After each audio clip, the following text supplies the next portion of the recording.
अच्छा, आप कौन मिला है अभी उनसे? मैं मिला था। अभी मिले हो ना? अच्छा, बाबा जी आए थे वो। हाँ वैसे तो होश में है जी अब बिल्कुल, बात समझ रहे हैं, हाँ जी। हमने वीडियो भी बना लिया उनका। तो पर वही है, कार्बन डाइऑक्साइड अभी थोड़ी ज़्यादा ही है। जैसे मैंने कल बताया था, कल तो एक बार इनका हार्ट बीट हो गया था। हाँ जी, हाँ जी। एंजियोग्राफी में आप नॉर्मल है बिल्कुल, ठीक है। तो लंग्स इनके काम नहीं कर रहे बिल्कुल, बात ये है। अब वो उसमें हमने जब सारी वो हिस्ट्री देखी है, तो उम्र का भी हो सकता है, लेकिन जो कैंसर हुआ था ना इनको, हाँ जी। उसकी वजह से भी हो जाता है। उसमें सेक भी लगा था, रेडियोथेरेपी भी हाँ हुई जी, थी। वही थी। रेडियोथेरेपी से भी होता है ऐसा। हाँ जी। कीमो हुआ था। हैं? कीमो हुआ था। कीमो, रेडियो नहीं हुआ। रेडियो नहीं हुआ। तो लेकिन उसकी दवाइयों से वो, मतलब अब कारण तो सोचने वाली बात है भी क्यों हुआ, पर हो चुका अभी ये। अब लंग्स तो इनके कार्बन डाइऑक्साइड निकालते ही नहीं खुद से, हाँ जी। तो अब इसमें मतलब वेंटिलेटर हटाना एक बहुत मेहनत का काम है, क्योंकि जैसे थोड़ा हमने कल हल्का किया था, तो उस वजह से या जिस वजह से बिल्कुल ही वो हो गया था, कार्बन डाइऑक्साइड बढ़ जाता है इनका। हाँ जी। तो ये अब समझो कि लंबा काम है, मतलब इससे निकलना मुश्किल काम होता है, क्योंकि शरीर तो कार्बन डाइऑक्साइड निकाल नहीं रहा। वेंटिलेटर पे होश में आ जाती है सब चीज़ है, कम करेंगे फिर वो हो जाएगा। तो ये डिफिकल्ट सिचुएशन होती है। लंग्स अपनी काम तो कर नहीं रही, वेंटिलेटर पे तो बहुत बढ़िया चल रहा है, होश भी है, बीपी भी है, सब कुछ है।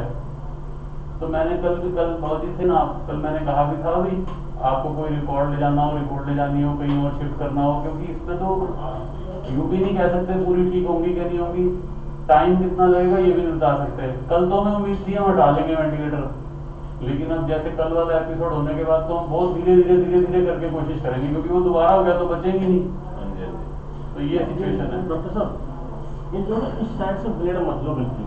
अरे बाबू जी, वो कल उसने मुझे बता दिया। देखो ऐसा है, समझो मेरी बात, उससे नहीं होता कुछ, नहीं लेंगे, हमने कर दिया, लेकिन उससे कुछ नहीं होता।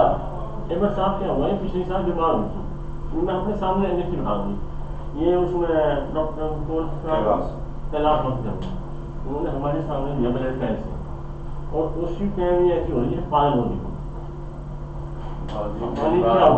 देखो साइंटिफिक बात करो, देखो साइंटिफिक बात करो, इन चीजों का वहम का कोई इलाज नहीं है।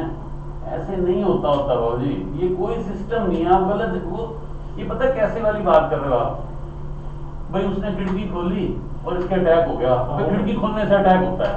अब कह तो दोनों सही रहे हैं भाई, वो कह रहा है मैंने तो देखा है नहीं, खिड़की खोलते ही हुआ था, लेकिन दोनों उनका कोई रिलेशन नहीं है ना। देखो जिनका कैंसर का ऑपरेशन होता है ना, उनकी हाथ की नसें निकाल दी जाती हैं, क्योंकि उनसे फैलता है वो, ठीक है, इतनी ही बात होती है, इसलिए उसमें सूजन आती रहती है। हमारे शरीर में दो तरह की नसें होती हैं, एक तो खून लेके जाती है जिसको आर्टरी कहते हैं, एक वेन्स होती हैं जो लेके आती हैं। तो वेन निकाल दी जाती है भाई फैले ना। देखो खून ले जाने वाली तो निकाल नहीं सकते, क्योंकि ले जाने वाली निकाल दोगे तो हाथ काला पड़ना खत्म हो जाएगा, है ना। वापिस आने वाली लिम्फेटिक्स निकाल देते हैं भाई, उसे आगे ना फैले, इतनी ही बात होती है। जो कहते हैं ना, जो कहते हैं, हमें इसलिए आपको बता रहा हूँ, जो कहते हैं भी उससे कुछ नहीं करना, वो इसलिए कहते हैं भी वहां से इन्फेक्शन ना फैले कोई, भाई इधर नसें हैं नहीं, इन्फेक्शन ना फैले।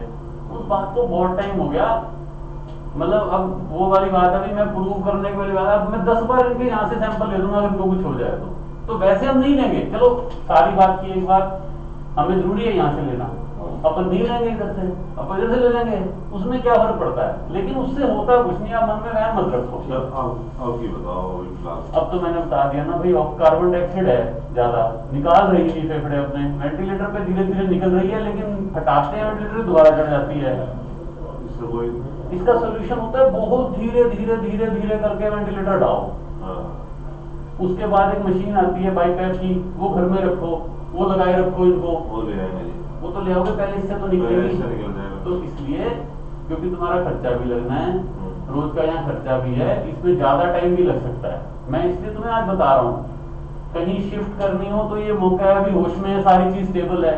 सीरियस हो जाएगी फिर कोई लेने वाला भी नहीं होगा, आपको मेरी पहले बताते। तो अपना घर में सलाह कर लो, ठीक है ना, क्योंकि रोज के हिसाब से खर्चा बढ़ेगा। खर्चा बढ़ता है तो आदमी को लगता है यार आराम तो हो नहीं रहा, इतने दिन हो गए। तो मैं तो पहले ही बता रहा हूँ, ठीक बात। इसलिए पहले बता रहा हूँ, क्योंकि आपके जो है ना फैमिली से, वेदराम जी से हमारे बड़े पुराने रिलेशन है, तो हम नहीं चाहते कोई बाद में इस तरह की बात हो, डॉक्टर साहब बताया नहीं, हम तो यूं कर लेते हैं। ठीक बात है। तो आप अपनी तसल्ली कर लो जी, हम यूं नहीं, धक्का नहीं मारने के लिए जाओ, जब तक हो हमारे सिर आंखों पे, हम पूरा इलाज करेंगे। लेकिन पहले बता रहे हैं कि ना तो गारंटी है ठीक होने की, और टाइम की भी नहीं कह सकते, क्योंकि कल का एपिसोड हमने देख लिया। तो ये बात सारे अभी मौजूद लोग हो सारे बैठ के समझो, ठीक है? तो आप कहोगे कि यही रखना है, फिर आंखों पे पूरा इलाज करेंगे, भगवान करेगा ठीक करके भी भेजेंगे, ठीक है ना? लेकिन जो प्रोग्नोसिस है वो बताना हमारा फर्ज है, ठीक बात। ठीक है? आपकी बुआ रखती हैं? बुआ जी है, इनके बच्चे नहीं है, हम बता रहे थे बाबू जी, वो बता रहे थे, मैं इसलिए कह रहा हूँ बाबू जी देखो, फिर जो कहते हैं जितने दिन रखे रखी, यूं हो गया वो हो गया, बाद में यही बातें होती है ना। अच्छा होश में है, वीडियो बना लिया, कई बार आदमी यूं लगता है वेंटिलेटर पे है जी, वो है भी सही कि नहीं, यूं तो रख रखी, इसलिए हम तो होश में आने वीडियो बनाते हैं। अभी देखो जी आज ये होश में है, बात समझ रही है, सारी बात करें, अब देखो बात पूरी समझ रही है, समझ रही है ना? हाँ ठीक है, हमारी तरफ से इलाज पूरा चालू है, बाकी आपने डिसीजन आपकी तरफ से ही रहना चाहिए। सर जी मैंने इसको बताया, मैं कह रहा हूँ इसमें ना ऐसा है कि वो मुझे सही टाइम है। बहुत ज्यादा लगने वाला है, ठीक है सर। फिर उसमें गारंटी भी नहीं ले रहे, तो ऐसा काम हो तो पहले हाँ, बात हाँ, ना देख करें। लेते हाँ, हैं। आप कर लो ठीक है। ठीक है चलो। Thank you sir. ओके। कितना खर्चा है इसमें? वो बहुत ही नीचे से पता कर लो, मैं थोड़ा सा अगर सब बता दूं, मेरे को ध्यान नहीं, मेरे को नहीं अभी आइडिया देगा वो, नहीं तो वहाँ के कोऑर्डिनेटर का आपको नंबर देता हूँ, आप उससे एग्जैक्ट पूछ सकते हो। पहले 1-2 दिन तो ज्यादा होता है, फिर रोज का एक फिक्स सा खर्चा होता है, ऑलमोस्ट भी इतना ही आना है रोज का, क्योंकि कल तो टेस्ट वेस्ट हुए ना सारे इनके। इसीलिए तो पूछ रहा हूँ मैं, कितना खर्चा है? आप नंबर लो ना बाबू जी, तो फिर जिसका काम है मेडिसिन मेडिकल की कोई बात है मैं बताऊंगा। 98736 73634 770, ये है नाम कुबेर। हाँ ये कोऑर्डिनेटर है। बाई द वे आज फोन नहीं उठाता बिजनेस, तो कल तो 100% बताएगा, एक दिन में तो कोई ऐसा नहीं हो जाएगा ना। और नीचे बिलिंग वालों से भी आप पूछ सकते हो। ठीक है, थैंक यू सर।